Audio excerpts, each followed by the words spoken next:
اتغديتوا ايه النهارده؟ غدانا النهارده ب3 سمكات بس. هعمل لكم وليمه، هعمل لكم السمك البلطي بطريقه كل اللي هيشوفها مش هيصدق ابدا انك عاملاه في البيت. ولا الرز الصياديه بتاعي اللي بفضل الله اقسم لكم بالله يا جماعه مره حصلت خناقه بسبب ان اتعمل سمك وحد غيري عمل الرز. متخيلين لما حد غيري عمل الرز حصلت مشكله ساعتها. فعايزه اقول لكم بقى، هقول لكم كل تريكات الرز يطلع معاكي باللون الخطير ده وطعم وريحه وجمال مفيش بعد كده. الاول بس صلوا على النبي.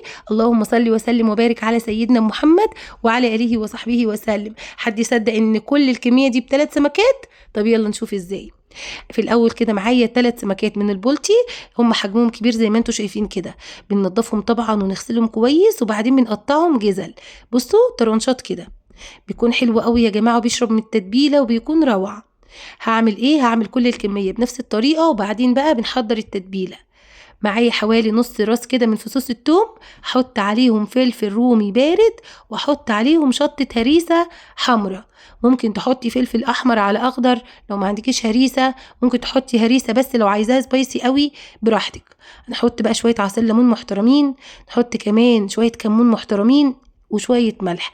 السمك يا جماعه يعني ليمون وكمون، على راي الشيف كريم ربنا يمسيه بالخير، ليمون وكمون.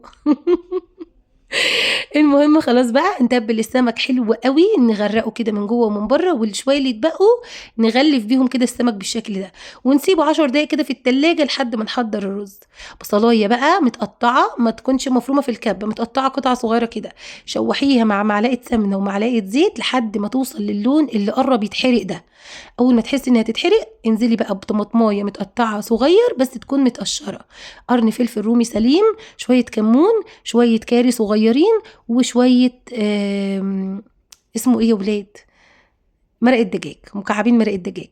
هننزل بقى بعد ما غليت الميه هننزل بشويه رز بتاعنا على حسب كميه الميه هتحطي الرز. على بقى الرز ما يستوي والزيت يسخن على النار، تعالي نحضر الخلطة. نجيب طبقين نحط في كل طبق حوالي كوبايتين من الدقيق. في واحد هيفضل جاف هنحط فيه بقى ايه، سنة شطة او بابريكا، سنة ملح، وسنة كركم او كاري براحتك. في التاني هنحط بس سنة كركم او كاري بس كده. اللي عليه سنة كركم او كاري بس هتسيبيه ناشف، واللي فيه التوابل التانية هتعمليه عجينة زي عجينة القرنبيط كده. نزلي مية شوية شوية لحد ما تعملي عجينة سايلة. ويلا بينا نروح على الزيت. بنعمل ايه بقى؟ بناخد السمك، بصوا اهو جنبي كده المواد الجافه وكمان السايله. باخد بقى السمك من الماده السايله اهو، بصوا بالشكل ده كده، وعايزاكم تشوفوا لي وهو طالع من الطاسه لونه عامل ازاي. وبعدين نغلفه بقى بالدقيق كده. بصوا شايفين الموضوع سهل وبسيط، والرز على النار.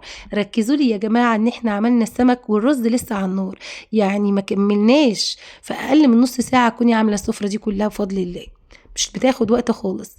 يعني شوفي بقى لو هتشتري الاكل ده من بره هيكلف كام. اهم حاجه خلي النار عاليه، ما توطيش ابدا النار والسمك على النار علشان يطلع معاكي كريسبي ومقرمش ويكون من جوه جوسي ولوسي. بصوا بقى الجمال والحلاوه والقمر، سكر يستاهل بقكم. طلعيه بقى، لما تطلعيه طلعيه على مصفى، بلاش مناديل يا جماعه للمقالي، ابوس ايديك وانا بطلت اجيبها خلاص. بلاش مقالي يتحط على مناديل. شايفين بقى لون الرز وجماله؟ يا خبر ابيض يا ولاد، شايفين مسافه مقالين السمك كان الرز استوى. لو عجبكم الفيديو امانه تحطوا لايك للفيديو وتشيروه وتقولوا لي انزل لكم الغدا كل يوم ولا لا. ويلا بينا نقول الدعاء. اللهم يا مسهل الشديد ويا ملين الحديد ويا منجز الوعيد ويا من هو كل يوم في أمر جديد، رجني من حلق الضيق إلى أوسع الطريق، بك أدفع ما لا أطيق ولا حول ولا قوة إلا بالله العلي العظيم. صلوا على النبي وما تنسوش اللايك للفيديو.